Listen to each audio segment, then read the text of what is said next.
Assalamu alaikum al'umma, barkanmu da sake saduwa da ku a cikin shirin siyasa rigar 'yanci.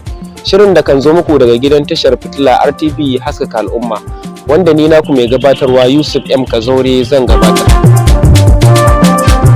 A yau shirin namu zai tattauna ne da ɗaya daga cikin 'yan gwagwarmaya, wato ambasada Ahmad Yusuf, wanda aka fi sani da shugaba. Assalamu alaikum, za ka iya gabatarwa da masu saurare sunanka a takaice? Assalamu alaikum masu saurare. Ni sunana Ahmad Yusuf, wanda aka fi sani da shugaba, sakatare na gidauniyar Dabuwa, Honorable Mansur Usman Dabuwa Foundation kenan. Kuma SA Project Monitoring na shi chairman na karamar hukumar Kazaure, Honorable Mansur Usman Dabuwa. Masha Allah, ambasada Ahmad Yusuf. So kamar yadda ka faɗi waɗannan mukamai, duba da yanayin yadda na ga kuna taɓo ɓangaren ilimi, kuma duba da yanayin shi ilimi ginshiƙi ne na rayuwar al'umma, wanda a cikin ayyukanku ina gano kuna ba wa ɗalibai mata, musamman mata, admission a makarantu da biya musu registration. Shin tunda kai ɗaya daga cikin shugabanni ne na wannan tafiyar, kuma kai ne sakatare ma, ma'ana magatakarda na wannan ƙungiya na wannan gidauniya tashi, me ya ja hankalinku wajen ɗauko ire-iren waɗannan ayyuka? Alhamdulillahi, wannan gidauniya abin da ya ja hankalinmu wajen ganin mun ɗauko harkar ilimi mun sa ta a gaba, duk da ba iya harkar ilimi wannan gidauniya ta keɓanta da shi ba. Wannan gidauniya akwai wannan ɓangaren sport a cikin shi, akwai ɓangaren lafiya a cikin shi, akwai ɓangaren taimakawa marayu a cikin shi, sannan akwai shi kanshi ɓangaren ilimi.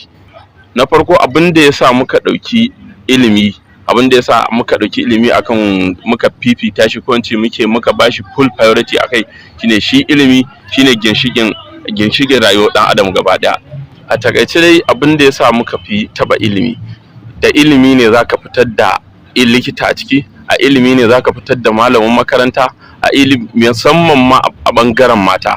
Yawanci zaka ga harkar ungozoman nan, karatun ungozoman nan na lafiya, zaka je asibiti da matarka a ce gashi yau an rasa wata macen da za ta wata mace a irin harkar karban haihuwa ta karba, sai an tafi neman maza. To idan aka ɗauki mata aka ba su ilimin yadda za su karba haihuwar, kaga an rage, an canja al'umma daga kan wancan turbar da ake jigita yanda maza ne kaɗai za su je su yi karatu.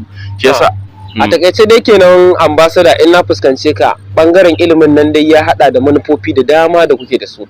To mu bar batun ilimi, akwai wasu bangarori da kuke tabawa na rayuwar al'umma, duba da yanayin nauyin da yake kan shugaban tafiya ku, wato Honorable Mansur Usman Dabuwa, wato chairman din karamar hukumar Kazaure, ko kuma ilimi kuka dauka a matakin farko da za ku gama gabatar da shi kana ku tafi da wani, ko kuma kuna hadawa ne da wani bangaren daban?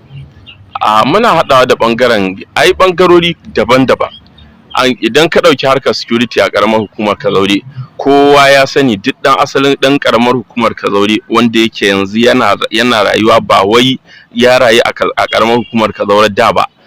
Yanzu in dai kana cikin ƙaramar hukumar Kazaure, ka san Kazaure ta samu tsaro ta hanyar ta yanda yanzu zaka iya ajiye mashin ɗinka da daddare a ƙofar gida har ya kwana baka da wata matsala, baka da wanda.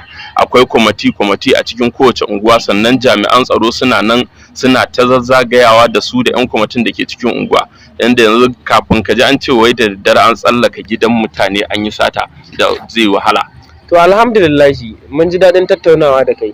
Yanzu akwai wani kira da za ka yi wa al'umma domin su fuskanci irin gwagwarmaya da irin ayyuka da ciyaman ɗin ƙaramar hukumar Kazaure yake, wato ubangidanku a tafiya, musamman yanayin ku da kuna ɗaya daga cikin waɗanda kuke taya shi soke haƙƙin da al'umma ya rataya a kan shi?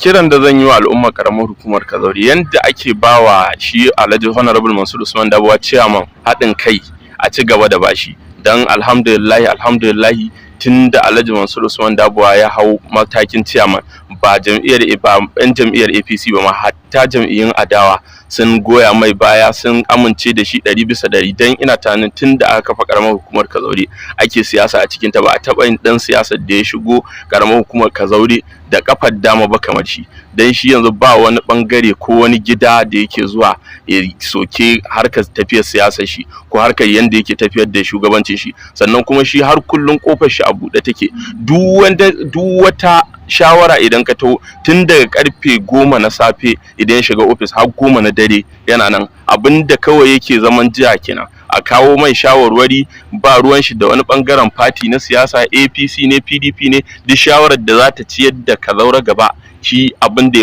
yake maraba da shi kenan. Sannan alhamdulillah muna ƙara godiya ga mutanen karamar hukumar Kazaure karo na biyu yanda suke bawa ciyaman haɗin kai da su ci gaba da ba shi haɗin kai. Sannan shi kuma honorable Mansur Usman Dabuwa ciyaman na Kazaure muna ƙara mai godiya akan wannan ayyuka da yake shimfiɗa na alkhairi. Duk da ɗan jarida ka zo ka same ni ne a lokacin da muke ta ayyuka, sannan lokaci ma ba zai ba mu dama ba ma balle mu zayyano irin ayyukan da yi.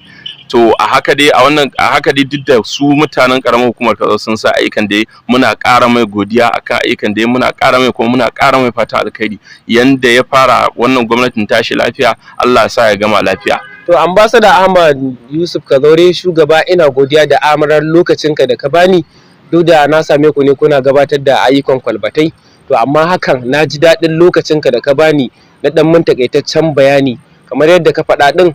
Ni kaina ba zan so na tsawaita firar ba sakamakon na same ku ne a bakin aiki, su da haka muna muku fatan alkhairi kuma mun gode sosai. Masu sauraro kun je nan yadda fira ta kasance tsakaninmu da ɗaya daga cikin mai kula da ayyuka na ciyaman ɗin ƙaramar hukumar Kazaure, wato Ambassador Ahmad Yusuf, wanda ɗaya ne daga cikin shugabanni na gidauniyar Honorable Mansur Dabuwa ciyaman ɗin ƙaramar hukumar Kazaure. Mun same su ne a bakin aiki wajen gudanar da kwalbatai, hakan ta sa muka ba mu kasa a gwiwa ba wajen tantabar su da kuma yi musu maganganu domin sanin wasu muhimman abubuwa duba da yanayin da muka ga suna gudanar da ayyuka. Za mu so mu san daga wani irin hukuma ce suke yi a hukumance ko kuma daga ƙarƙashin wani shugaba ne, duba da yanayin su al'umma suna da shugabanni da dama. Mun gode sosai Ambassador Ahmad, muna muku fatan alkhairi da fatan za a tashi daga aiki lafiya. Na godiya ɗan jarida.